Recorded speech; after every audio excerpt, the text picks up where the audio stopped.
সুপ্রিয় দর্শক, আমরা এখন চলে এসেছি পদ্মার একটি চরের উপরে, যেটা অনেকটা সি বিচের একটা ভাইব রয়েছে। এখানে দেখতে পাচ্ছেন পুরো পাড়টা টোটালি বালি, আর এখানে কিছু কিছু অংশ চর জেগেছে, যেটা সবুজ দেখতে পাচ্ছেন। আর এই পাড়টা পুরোটাই নদী, পদ্মা নদী। অনেকে ঘুরতে আসছে। আর সূর্য ডুবার অংশটা দেখুন, ডুবে গিয়েছে অলরেডি। মিস করলাম। চলুন আমরা দেখে আসি চরের পাড়টা। আমরা এখন উপরের ওই পাড়টাতে যাব। এখান থেকে পারাপারের ভাড়া মাত্র 20 টাকা। আপনি চাইলে এখান থেকে পাবনায় যেতে পারেন। আবার ওই পাড়টাতে গেলে, এই সোজা পাড়টাতে গেলে রূপপুর পাওয়ার প্ল্যান্ট পাবেন। এখানে অনেকে মাছ ধরতে আসে। খুব সুন্দর আপনি সিনারি পাবেন, ফ্রেশ অক্সিজেন। আলহামদুলিল্লাহ, দেখতে পাচ্ছেন দারুণ। এখানে খেলার জন্য যথেষ্ট ভালো। ফুটবল, বৃষ্টি হওয়ার সম্ভাবনা রয়েছে। আমরা একটা রিস্ক নিয়েই এসেছি। আগে যখন পদ্মায় আসতে হতো, অনেকের ক্ষেত্রে এটা ছিল মানে লিজেন্ডারি বলে থাকে যে 1 ঘন্টা সময় লাগতো হেঁটে আসতে। যাওয়া আসায় প্রায় 2 থেকে 2.5 ঘন্টা লাগতো। তারপর এটা ক্রমান্বয়ে আজ থেকে 15 বছর আগে আপনাকে পদ্মায় আসতে হলে 15 মিনিট সময় নিতে হবে হেঁটে হেঁটে। আর এখন তো আমরা এতই কাছে যে চোখ দিয়ে দেখলে আমরা নদী দেখতে পাই। আমরা চলে এসেছি এই চরের উপর। দেখুন পুরো পাড়টা বাড়ি ভেঙে যাচ্ছে। এখানে এখন যেটাই লাগানো হোক না কেন, খুব দারুণভাবে ফসল ফলবে।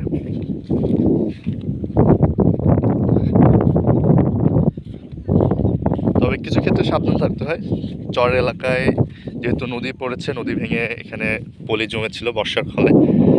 কিছু হিংস্রাত্মক প্রাণী থাকে, লাইক সাপ, অথবা যদি এখানে বন থাকে বন বাঘ। দেখুন মাশাআল্লাহ, ওই যে একটা নদী, অর্থাৎ 2টা পার্ট। এই নদীটা চলে গেল এই দিক দিয়ে কুষ্টিয়া, এই বরাবর কুষ্টিয়া, এবং এই নদীটা আসলো পাবনা হয়ে। এই যে পাবনা পাড়টা হয়ে ওই পারে দাদাপুর। এই যে দেখতে পাচ্ছেন উঁচু উঁচু যে পাড়টা সবুজ সবুজ, এই যে সবুজ সবুজ যে পাড়টা দেখতে পাচ্ছেন, ওটা দাদাপুর। ওটা অনেক দূরে, আমাদের দেখা যাচ্ছে অনেক কাছে, বাট বেশ দূরে। আর ওই যে নদী ছোট্ট, ওটা কোল হয়ে নদীটা ওই দিক দিয়ে চলে গিয়েছে। ওই নদীটাতে খুব বেশি গভীরতা নেই। আর এখানে বিশাল একটা চর। এই চর, এই যে দেখুন পুরোটাই বালি আর বালি। এই বালির জন্য মারামারি হয়, ফাইট হয়, এবং এটা একটা অর্থকরী ইকোনমিক বলতে পারেন, যেটা দিয়ে বাড়ি বা রাস্তা বা অন্য অনেক ক্ষেত্রে ব্যবহার করা হয়। এই যে এই নদীটা পার ঘেঁষে এই দিক দিয়ে জয়েন্ট হয়ে টোটালি চলে গেল রানাকড়িয়া, তালবাড়িয়া, ওখান থেকে মঙ্গলবাড়িয়া, তারপরে হরিপুর, কুষ্টিয়া, গড়াইয়ের মধ্যে পড়বে, মিশবে।